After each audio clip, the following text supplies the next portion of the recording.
तो चलिए आज बात करते हैं एक बहुत ही दिलचस्प किताब की, ओशो ध्यान। ये सिर्फ एक बुक रिव्यू नहीं होने वाला, बल्कि ये एक प्रैक्टिकल गाइड है, एक समझ है कि ध्यान को अपनी रोजमर्रा की जिंदगी में कैसे लाया जाए। तो शुरू करते हैं। सबसे पहले एक सवाल।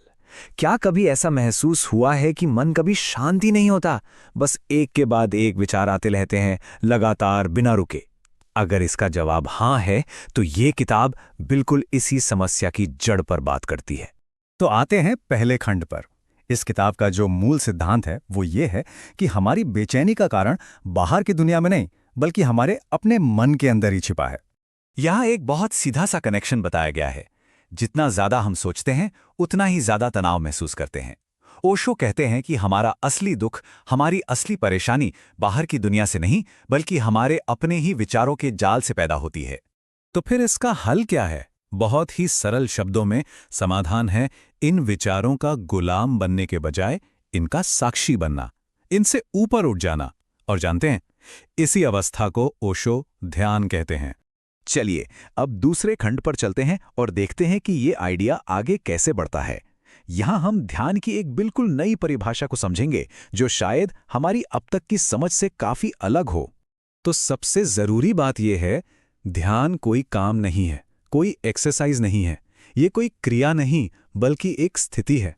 मतलब ये कुछ ऐसा नहीं है जिसे हम करते हैं, बल्कि एक ऐसी अवस्था है जिसमें हम पहुंच जाते हैं जब मन अपने आप ही शांत हो जाता है। इस फर्क को ऐसे समझिए।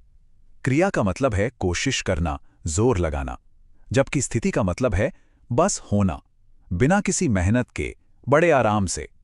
ध्यान कुछ ऐसा नहीं है जो हम करते हैं, ये एक ऐसी अवस्था है जिसमें हम होते हैं। और सच कहूं तो यही इस किताब का सबसे बड़ा सबक है।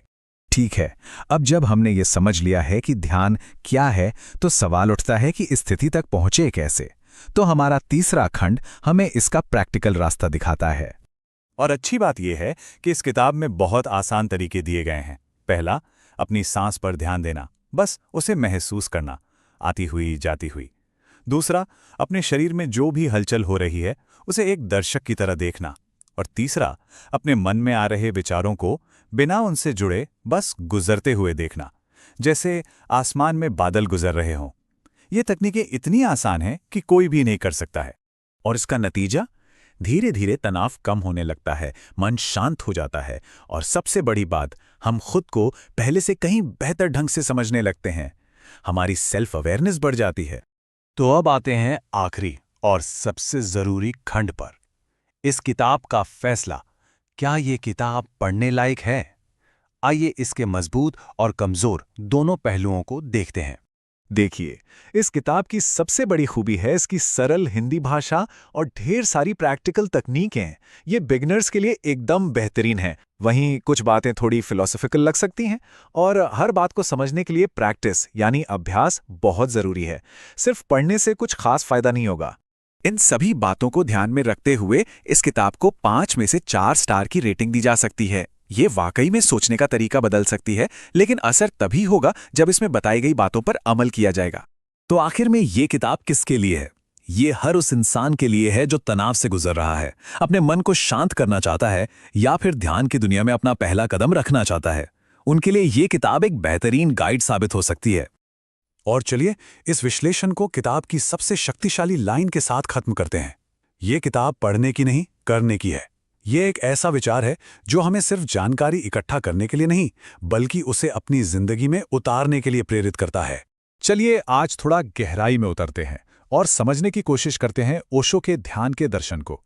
इसे एक सफर की तरह समझ सकते हैं, एक ऐसा सफर जो मन की उथल पुथल से शुरू होता है और अंदर की गहरी शांति तक ले जाता है।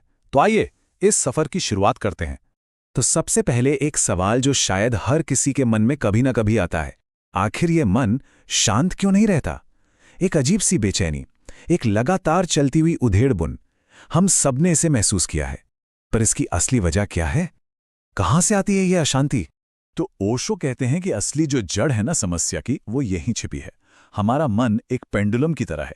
या तो वो अतीत में झूलता रहता है, पुरानी यादों में, किए हुए कामों के पछताओं में, या फिर वो भविष्य की तरफ भागता है, आने वाले कल की चिंताओं और प्लानिंग में। वो कभी इस पल में यानी वर्तमान में टिकता ही नहीं है। और मन की इसी अंतहीन भागदौड़ से तनाव और डर पैदा होते हैं। तो चलिए हमारे पहले हिस्से में इसी मूल समस्या को थोड़ा और समझते हैं, मन की ये उलझन। क्योंकि देखिए, किसी भी समाधान तक पहुंचने से पहले ये जानना बहुत जरूरी है कि समस्या असल में है क्या। और जब मन इस तरह से लगातार उलझा रहता है तो इसका असर भी बहुत गहरा होता है। एक स्थायी चिंता बन जाती है, तनाव जैसे पीछा ही नहीं छोड़ता और अंदर ही अंदर एक अनजाना सा डर हमेशा बना रहता है। इससे पूरी जिंदगी में एक तरह की कह सकते हैं कि अराजकता आ जाती है। और सबसे बड़ा नुकसान ये होता है कि इंसान कभी खुद को, अपने असली स्वरूप को जान ही नहीं पाता। अच्छा, तो सवाल उठता है कि इसका हल क्या है? और यहीं से हम आते हैं हमारे दूसरे हिस्से पर, ध्यान। पर यहाँ एक बात समझना बहुत जरूरी है। ध्यान को लेकर ओशो की जो परिभाषा है वो शायद उस सोच से काफी अलग है जो ज्यादातर लोग ध्यान के बारे में रखते हैं। सबसे जरूरी बात जो समझने की है वो ये है कि ध्यान कोई क्रिया नहीं है, ये कोई काम नहीं है जिसे किया जाए, बल्कि ये एक अवस्था है, एक स्टेट ऑफ बीइंग।